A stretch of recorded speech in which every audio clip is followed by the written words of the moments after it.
This is News Trail, your daily dose. Welcome to News Trail this Wednesday, 13th May 2026. I am Adetola Kayode.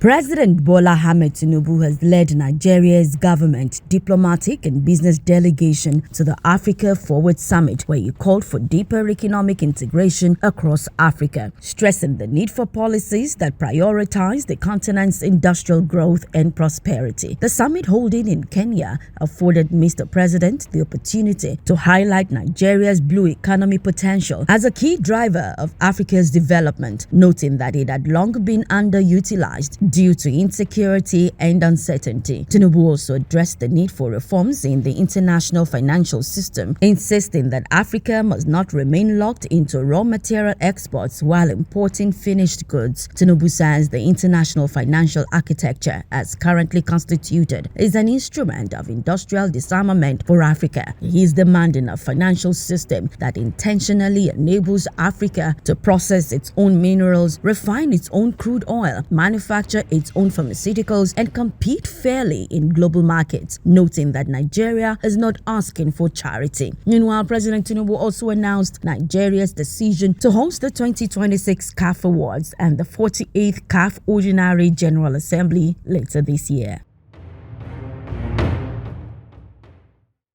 The Nigerian Medical Association Akwa Ibom State Chapter has declared an indefinite strike following allegations of assault, arrest and detention of medical personnel at the University of Uyo Teaching Hospital by operatives of the Economic and Financial Crimes Commission, EFCC. The decision was taken during an emergency virtual congress of the association held on Tuesday, where members condemned what they described as an invasion of the hospital and demanded the immediate release of Professor Eyo Ekpe, Deputy Chairman of the Medical Advisory Committee of the UUTH, along with other detained staff. A communique signed by the State Chairman, Professor Anie Kompita, and Secretary Igoroje Edesiri, the NME alleged that Professor Ekpe was physically assaulted, handcuffed, and forcibly taken away by masked operatives within the hospital premises. The NME demanded a public apology from the EFCC, the prosecution of officers allegedly involved in the operation,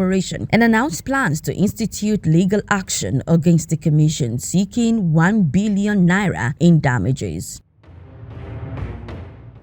U.S. President Donald Trump says Americans' financial struggles are not a factor in his decision-making as he seeks to negotiate an end to the Iran war, saying preventing Tehran from acquiring a nuclear weapon is a top priority. Trump's remarks are likely to draw scrutiny from critics who argue the administration should balance geopolitical objectives with the economic impact on Americans, particularly as cost of living concerns remain a top issue for voters ahead of the November midterm elections. Trump is under growing pressure from fellow Republicans who fear economic pain caused by the war could spark a backlash against the party and cost it control of the House of Representatives and possibly the Senate in November. Rising energy costs linked to the Iran conflict have pushed up gasoline prices and contributed to inflation.